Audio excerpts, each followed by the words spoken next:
Hello ನನ್ನ YouTube ಬಳಗ. ಇವತ್ತು ಮಾಡ್ತಾ ಇದ್ದೀನಿ ಚಿಕನ್ ಆಲೂ ಬಿರಿಯಾನಿ. ಮೊದಲು ಸ್ವಚ್ಛವಾಗಿ ತೊಳೆದಿರುವಂತಹ ಚಿಕನನ್ನು ಮತ್ತು ಒಂದು ಆಲೂಗಡ್ಡೆಯನ್ನು ಸಿಪ್ಪೆ ತೆಗೆದು 4 ಭಾಗಗಳಾಗಿ ಸೇರಿಸ್ತಾ ಇದ್ದೀನಿ. ಮೊದಲು ಇಲ್ಲಿ ಮ್ಯಾರಿನೇಷನ್ ಮಾಡ್ಕೊಳ್ಳೋಣ. ಇದಕ್ಕೆ ಅಗತ್ಯವಿರುವಷ್ಟು ಉಪ್ಪನ್ನು ಇವಾಗ ಸೇರಿಸ್ತಾ ಇದ್ದೀನಿ.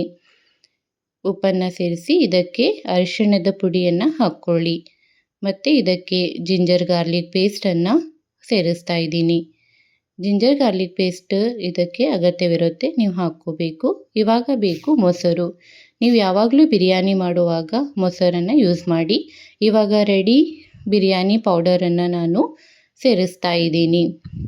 ಈ ರೀತಿ ಎಲ್ಲವನ್ನು ಸೇರಿಸ್ಬಿಟ್ಟು ಇದನ್ನು ಚೆನ್ನಾಗಿ ಮಿಕ್ಸ್ ಮಾಡಿಬಿಟ್ಟು ಒಂದು 10ರಿಂದ 15 ನಿಮಿಷದವರೆಗೆ ನೀವು ಮ್ಯಾರಿನೇಷನ್ನ ಮಾಡ್ಕೋಬೇಕು.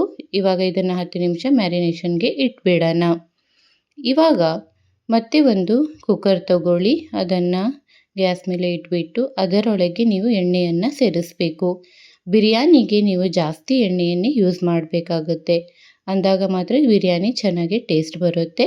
ಸ್ವಲ್ಪ ಬಿಸಿ ಆದಮೇಲೆ ಇದಕ್ಕೆ ಚಕ್ಕೆ, ಲವಂಗ ಮತ್ತು ದೊಡ್ಡ ಒಂದು ಏಲಕ್ಕಿ, ಆಮೇಲೆ ಸ್ವಲ್ಪ ಕರಿಮೆಣಸು, ಆಮೇಲೆ ಜಾವಿತ್ರಿ, ಈ ರೀತಿ ಕೆಲವೊಂದು ಮಸಾಲೆಗಳನ್ನು ಹಾಕಬೇಕು.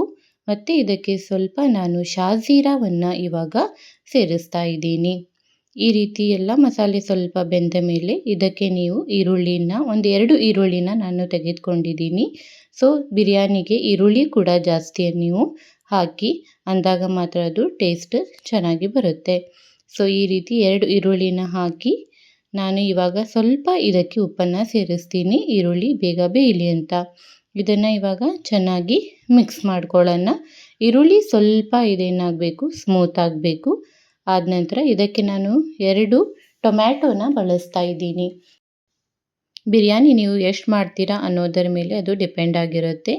ಇವಾಗ ಇದಕ್ಕೆ ಸ್ವಲ್ಪ ಅರಿಶಿಣದ ಪೌಡರನ್ನು ಹಾಕೋಣ, ಟೊಮ್ಯಾಟೊ ಬೇಗ ಬೇಯುತ್ತೆ. ಅರಿಶಿಣ ಪೌಡರ್ ಹಾಕಿ ಇದನ್ನು ಚೆನ್ನಾಗಿ ಮಿಕ್ಸ್ ಮಾಡ್ಕೊಳ್ಳಿ. ಮಿಕ್ಸ್ ಮಾಡಿಬಿಟ್ಟು ಇವಾಗ ಇದಕ್ಕೆ ಸ್ವಲ್ಪ ಜಿಂಜರ್ ಗಾರ್ಲಿಕ್ ಪೇಸ್ಟನ್ನು ಸೇರಿಸೋಣ. ಇವಾಗ ಇದಕ್ಕೆ ನಾನು ಗ್ರೀನ್ ಚಿಲ್ಲಿ ಪೇಸ್ಟನ್ನು ಯೂಸ್ ಮಾಡ್ತಾ ಇದ್ದೀನಿ. ಹಸಿಮೆಣಸಿನ್ಕಾಯಿನ ಹುರಿದು ಪೇಸ್ಟ್ ಮಾಡ್ಕೊಂಡಿರೋದು ಇದಕ್ಕೆ ಇವಾಗ ಸೇರಿಸ್ತಾ ಇದ್ದೀನಿ.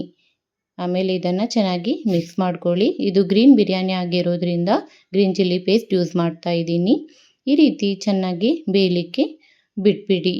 ಇವಾಗ ಇದಕ್ಕೆ ನಾನು ಮ್ಯಾರಿನೇಟ್ ಮಾಡಿರುವಂತಹ ಚಿಕನ್ ಮತ್ತು ಆಲೂಗಡ್ಡೆಯನ್ನು ಇವಾಗ ಸೇರಿಸ್ತಾ ಇದ್ದೀನಿ.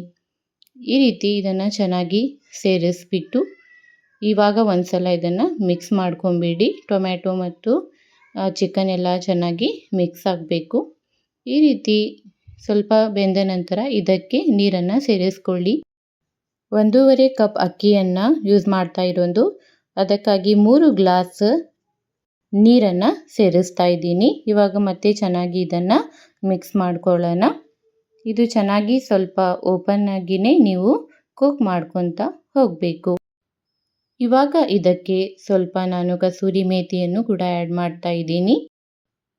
ಇವಾಗ ನಾನು ಬಾಸುಮತಿ ರೈಸ್ ಮತ್ತು ಜೀರಾ ರೈಸನ್ನು ಒಂದು ಅರ್ಧ ಗಂಟೆ ನೆನೆ ಇಟ್ಟಿದ್ದೆ, ಅದನ್ನು ಸೇರಿಸ್ಕೊಳ್ತಾ ಇದ್ದೀನಿ. ನಾನು ಅರ್ಧ ಕಪ್ ಜೀರಾ ರೈಸ್ ಮತ್ತು 1 ಕಪ್ ಒಂದು ಬಾಸುಮತಿ ರೈಸನ್ನು ಯೂಸ್ ಮಾಡಿದ್ದೀನಿ. ಇವಾಗ ಚೆನ್ನಾಗಿ ಇದನ್ನು ಮಿಕ್ಸ್ ಮಾಡ್ಕೊಳ್ಳೋಣ. ಇದು ಕುದಿ ಬಂದ ನಂತರ ನೀವೇನು ಮಾಡಬೇಕು, ಇದನ್ನು ಕ್ಲೋಸ್ ಮಾಡಬೇಕಾಗುತ್ತೆ, ಅಂದಾಗ ಅದು ಚೆನ್ನಾಗಿ ಬೇಯುತ್ತೆ. ಈ ರೀತಿಯಾಗಿ ಮಿಡಲಲ್ಲಿ ನಾನೇನು ಮಾಡ್ತಾ ಇದ್ದೀನಿ, ಇದನ್ನು ಈ ರೀತಿಯಾಗಿ ಮಿಕ್ಸ್ ಮಾಡ್ತಾ ಇದ್ದೀನಿ. ಯಾಕೆ ಅಂತಂದರೆ ಕೆಳಗೆ ಅದು ಹೊತ್ಕೋಬಾರ್ದು ಮತ್ತು ಮಸಾಲೆ ಎಲ್ಲ ರೈಸ್ಗೂ ಹತ್ಕೋಬೇಕು ಅಂತ ಹೇಳಿಬಿಟ್ಟು. ಈ ರೀತಿಯಾಗಿ ಇದನ್ನು ಇವಾಗ ಬೇಯ್ತಾ ಇದೆ ನೋಡಿ. ಇದನ್ನು ಇವಾಗ ಕ್ಲೋಸ್ ಮಾಡಿಬಿಟ್ಟು ಓನ್ಲಿ 1 ವಿಸಲ್, ಕೇವಲ 1 ವಿಸಲನ್ನು ನೀವು ತಗೋಬೇಕಾಗತ್ತೆ. ಯಾಕಂದರೆ ಇದು ಮೊದಲೇ ಬೆಂದಿರುತ್ತೆ, ಚಿಕನ್ ಆಗಿರೋದ್ರಿಂದ 1 ವಿಸಲ್ ಸಾಕಾಗುತ್ತೆ. ಅದನ್ನು ಒಂದು ಹೈ ಫ್ಲೇಮಲ್ಲಿ ಇಟ್ಬಿಟ್ಟು 1 ವಿಸಲನ್ನು ಇವಾಗ ನಾವು ತಕ್ಕೊಂಡು, ಇವಾಗ ನೋಡಿ ವಿಸಿಲ್ ಆಗಿದೆ, ನಾನು ಇದನ್ನು ಓಪನ್ ಮಾಡಿ ನಿಮಗೆ ತೋರಿಸ್ತಾ ಇದ್ದೀನಿ. ಈ ರೀತಿ ಆಲೂ ಮತ್ತು ಚಿಕನ್ ಬಿರಿಯಾನಿ ಏನಾಗುತ್ತೆ, ರೆಡಿ ಆಗುತ್ತೆ. ಇದು ಬೇಗ ನೀವು ಮಾಡುವಂತಹ ಬಿರಿಯಾನಿ ಆಗಿದೆ. ನಿಮಗೆ ದಮ್ ಬಿರಿಯಾನಿ ರೆಸಿಪಿ ಬೇಕು ಅಂದರೆ ನನಗೆ ಕಮೆಂಟ್ ಮಾಡಿ, ಅದನ್ನು ಕೂಡ ನಿಮಗೆ ನಾನು ಮಾಡಿ ತೋರಿಸ್ತೀನಿ. ಈಸಿಯಾಗಿ ಮಾಡುವಂತಹ ಬಿರಿಯಾನಿ ರೆಡಿಯಾಗಿದೆ. ಇವಾಗ ಸರ್ವ್ ಮಾಡೋಣ. ಇದನ್ನು ಬಿಸಿ ಬಿಸಿ ಇರುವಾಗಲೇ ನೀವು ತಿಂದರೆ ಚೆನ್ನಾಗಿ ಟೇಸ್ಟ್ ಬರುತ್ತೆ. ಸೊ ಇದನ್ನು ನಾನಿವತ್ತು ನನ್ನ ಹಸ್ಬೆಂಡ್ಗಾಗಿ ಮಾಡಿದ್ದೆ. ನಾನು ಈಗ ನ್ಯೂ ಯೂಟ್ಯೂಬರ್ ಆಗಿರೋದ್ರಿಂದ ನನಗೆ ಏನಾದರೂ ಎಡಿಟಿಂಗಲ್ಲಿ ಪ್ರಾಬ್ಲಮ್ ಆಗಬಹುದು. ಸೊ ಹಾಗೆ ಏನಾದರೂ ಭಾಷೆಯಲ್ಲಿ ಸ್ವಲ್ಪ ನಿಮಗೆ ಚೇಂಜಸ್ ಅನಿಸಿದರೆ ಪ್ಲೀಸ್ ಅದನ್ನು ಎಕ್ಸೆಪ್ಟ್ ಮಾಡ್ಕೊಳ್ಳಿ. ಸೊ ಬಿರಿಯಾನಿ ರೆಡಿಯಾಗಿದೆ. ಇದು ಆಲೂ ಮತ್ತು ಚಿಕನ್ ಮಿಕ್ಸ್ ಮಾಡಿ ನಾನು ಮಾಡಿರುವಂಥದ್ದು. ಸೊ ಟೇಸ್ಟ್ ಮಾಡಿ ನನ್ನ ಚಾನಲ್ಗೆ ಸಬ್ಸ್ಕ್ರೈಬ್ ಮಾಡಿ ನನಗೆ ಸಪೋರ್ಟ್ ಮಾಡಿ. Thank you.